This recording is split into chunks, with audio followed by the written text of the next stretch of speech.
सभी किसान भाइयों को नमस्कार। किसान टीवी पर आप सभी का हार्दिक स्वागत है। आज हम चर्चा करेंगे कि कपास की फसल में पहली खाद क्या डालें या फिर पहली जो सिलर निकालेंगे उसमें खाद क्या डालें। कपास एक मुनाफेदायक फसल है अगर हम सही तरीके से इसकी खेती करें तो, वरना ये नुकसानदायक भी खेती है। कपास की सही खेती कैसे करें? कम खर्चा करो, यानी इसमें 1 से 2 स्प्रे बहुत हैं, 2 स्प्रे करने हैं और 2 ही हमें वो जड़ वाली खाद डालनी है, सिलर वाली। जब कपास की हम बुआई करते हैं तब हमें इसमें कोई भी फर्टिलाइज़र डालने की ज़रूरत नहीं है, यानी यूरिया डीपी डालने की कुछ भी ज़रूरत नहीं है। ठीक है जी। अब हम जो इसकी 1 महीने के बाद में, 1.5 महीने के बाद में इसमें पहली सिलर निकालेंगे। मशीन आती है ट्रैक्टर के पीछे जो खाद डालने वाली, वो इसके बीच बीच में से खरपतवार भी ऑटोमेटिक निकल जाते हैं और इसकी जड़ों में खाद डाल देती है। ठीक है जी। अब हम हमारे किसान से मिलाना चाहेंगे आपको, थानाराम जी सियाग से। ये आपको बताएंगे कि ये जो कपास की फसल है इसको समय कितना हो गया। तो थानाराम जी, आप हमारे सभी किसान भाई ये बताओ कि इसमें कितना टाइम हो गया है? 1 महीना 10 दिन हो गया। 1 महीना 10 दिन हो गए। अच्छा जी। अभी इसमें सिलर निकालने का कब का प्लान है आपका? 10 दिन निकालना, 1.5 महीना। 10 दिन में निकालोगे? 5-7 दिन। ठीक है जी। अब किसान भाइयों, हम आपको बता दें, वैसे ज़्यादा बारिश हो जाए तभी निकाल सकते हो, और आप बारिश नहीं हो तो भी हमें सिलर तो निकालनी पड़ती है, क्योंकि फर्टिलाइज़र देंगे तभी, इसमें कुछ खाद डालेंगे तभी तो कपास की बढ़वार होगी अच्छी वाली। चलो जी, आपको हम बता देते हैं। अभी कपास में अगर हम खाद डालते हैं पहली जो सिलर में, वो कितनी क्या डालनी है, कितनी क्या वास्तव में ज़रूरत पड़ती है, वो आपको अभी बताऊँगा। तो पहली जैसे सिलर निकालेंगे, इसमें हमें प्रति बीघा 10 किलो यूरिया, 15 किलो यूरिया तक ले सकते हो, 10 किलो यूरिया, 10 किलो डीएपी और 10 किलो पोटास, ये 3 चीज़ें में काम में लेनी है। अगर गोबरी खाद बहुत अच्छी मात्रा में डाली हुई है तो यूरिया डालने की ज़रूरत नहीं है, और जो जिनकी ज़मीन पक्की है उनमें भी थोड़ी यूरिया डालने की ज़रूरत नहीं है, ज़मीन खराब करने में कोई सार नहीं है। लेकिन एक पोषक तत्व की मात्रा हमें देनी पड़ती है, यानी एक तरीके से फर्टिलाइज़र का पूरा मैनेजमेंट करना पड़ता है ताकि पौधा बहुत अच्छा हो।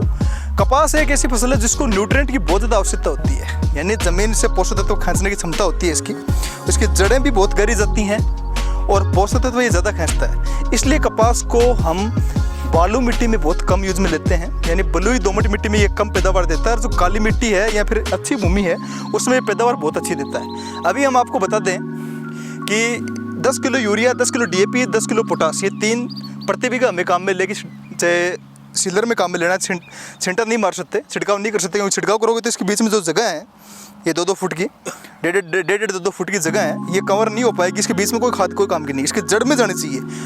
जिनके जो छोटे किसान हैं 1-2 बीघा में बोआई करते हैं, वो हाथ तीनों को मिला कर ऐसे हाथ से भी डाल सकते हैं पौधे ऊपर पानी चला दे, कोई दिक्कत नहीं है। और जो किसान भाई ऐसा नहीं करना चाहिए, वो पहले सिलर निकाल दे, सूखे में थोड़ी सिलर निकालनी है, वो बेहतरीन रहेगी, क्योंकि खरपतवार थोड़ी अच्छी तरीके से निकल जाए। या फिर ज़मीन ज़्यादा टाइट है तो थोड़ा पानी सिंचाई कर दो पहले, उसके बाद में सिलर निकाल दो, बाद में फर्टिलाइजर इसमें सिलर में ऑटोमेटिक डल जाएंगे ज़मीन पौधे में। अब 10 kilo urea, 10 kilo DAP, 10 kilo potash, यानी बात की जाए तो हेक्टर की तो 40 kilo urea, 40 kilo DAP, 40 kilo ही पोटास प्रति हेक्टर काम में लेना है। पोटास की बात की जाए तो किसान भाइयों, पोटास ज़्यादा नहीं बताएंगे आपको। एक तरीके से पोटास में ज़्यादा उलझने वाली बात नहीं है। पोटास 2 प्रकार की आती है। पोटास एक तो आती है बायो पोटास, एक आती है MOP, muriate of potash chemical वाली। ठीक है, बायो पोटास थोड़ी कम काम करती है। अगर आप बहुत ही अच्छा रिजल्ट जाना चाहते हो पोटास का, तो आप खरीदिए एमओपी, यानी म्यूरेट ऑफ पोटास। 1700 रुपये का 50 किलो का बैग आता है, जिसमें 60% पोटास पाई जाती है। म्यूरेट ऑफ पोटास, यानी वो बैग आता है आपके गुलाबी कलर का बैग आता है, उसमें सफ़ेद भी निकल सकती है और लाल कलर की भी निकल सकती है, ज़्यादातर सफ़ेद ही आती है आजकल। तो वो पोटास हमें काम में लेनी है। अच्छी कंपनी खरीदें, गवर्नमेंटेड कंपनी की, यानी कोऑपरेटिव जो भी है उसकी कंपनी खरीदें और वही काम में लें, वो उसका बेहतरीन रिजल्ट मिलता है। बायो पोटास है, उसका रिजल्ट थोड़ा डाउन है, रिजल्ट तो है पर बहुत थोड़ा डाउन रिजल्ट है। अगर पोटास असली वाली काम में लेनी, यानी असली वाली जो एमओपी म्यूरेट ऑफ पोटास वही काम में लेनी है, उसका रिजल्ट बेहतरीन है। पोटास क्यों डालते हैं ये मैं आपको बता दूँ। पोटास इसलिए डालते हैं जब डिंडे हमारे कई बार खुल नहीं पाते हैं, जैसे कपास बड़ा हो गया। कई बार किसान भाइयों की शिकायत रहती है कि साहब कपास तो बहुत अच्छा खड़ा है, पौधा अच्छा फैला हुआ है, पर इसके जो डिंडे हैं ना, डिंडे बोल दो जो बोल होती है कपास की, वो खुल नहीं पाती है। वो पोटास की कमी की वजह से नहीं खुलती। और कई बार आपने देखा होगा कि पूरी तरीके से एकदम सफ़ेद रुई निकलती है बढ़िया वाली, वो पोटास अच्छी मात्रा में डालते हैं तभी निकलती है। अगर आपने ज़मीन में या कपास में पोटास नहीं दिया ना, तो अच्छी प्रकार की रुई की क्वालिटी नहीं आएगी, अच्छी फेट नहीं आएगी, और अच्छा टिंडर या फिर जो बीज मान लो वो अच्छा नहीं निकलेगा। तो हमें ये चीज़ का विशेष ध्यान रखना है। यूरिया भी देनी है, DAP भी देनी है, पोटाश भी देनी है, ये तीनों चीज़ें देनी है। यूरिया आप इसलिए देनी क्योंकि बढ़वार जल्दी करवानी है, DAP फास्फोरस की मात्रा पूर्ति हो जाती है, और पोटाश से आगे फसल में बढ़िया फूल फाल निकलें और बढ़िया डिंडे निकलें, बढ़िया रुई निकले। कई बार आपने ये देखा होगा कि किसान भाई कहते हैं कपास बड़ा बड़ा हो गया, कुछ तो 20% 30% फूल जड़ना तो प्रकृति का नियम ही है, वो फूल तो जड़ेंगे, लेकिन इससे ज़्यादा जड़ें 10-20% से ज़्यादा अगर फूल जड़ें, इसका मतलब उसमें पोटाश की कमी है। यह चीज़ विशेष ध्यान रखने योग्य बात है कि पोटाश की कमी की वजह से ही फूल जड़ते हैं। और कई बार किसान क्या है कि हमने तो पोटाश काम में ली थी सर, फिर भी हमारे फूल जड़ रहे हैं। तो आपने बायो वाली पोटाश काम में ली है, आपने असली वाली पोटाश काम में नहीं ली।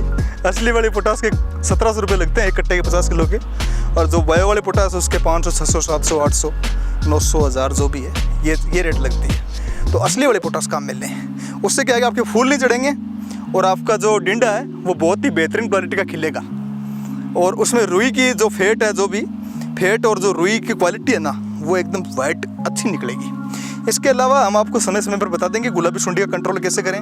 हरा मच्छर, सफ़ेद मच्छर, जो भी सफ़ेद मक्खी, एफिड जैसिड जो भी है, तेलिया वेलिया, उनका कंट्रोल कैसे करें, कौन सा स्प्रे करें, कीटनाशक फंफूदनाशक का कौन सा स्प्रे करें, और फर्टिलाइज़र का NPK, जिंक, बोरोन, जो भी NPK है, जिंक है, बोरोन है, जिंक सल्फेट वगैरह जो 33% जिंक है, इनका स्प्रे कब करें, और कौन से पत्ते का कलर कैसा हो जाता है तब क्या करें, पत्ता पीला हो जाता है, लाल हो जाता है, या फिर हल्का पीलापन, या पत्ते की जो सिरें हैं वो पीली पड़ जाती हैं या हरी पड़ जाती हैं, जो भी, उसका हम समय समय पर आपको वीडियो देते रहेंगे, बनाते रहेंगे वीडियो समय समय पर, और समय समय पर आपको अधिकतम उत्पादन की जानकारी देता रहूँगा।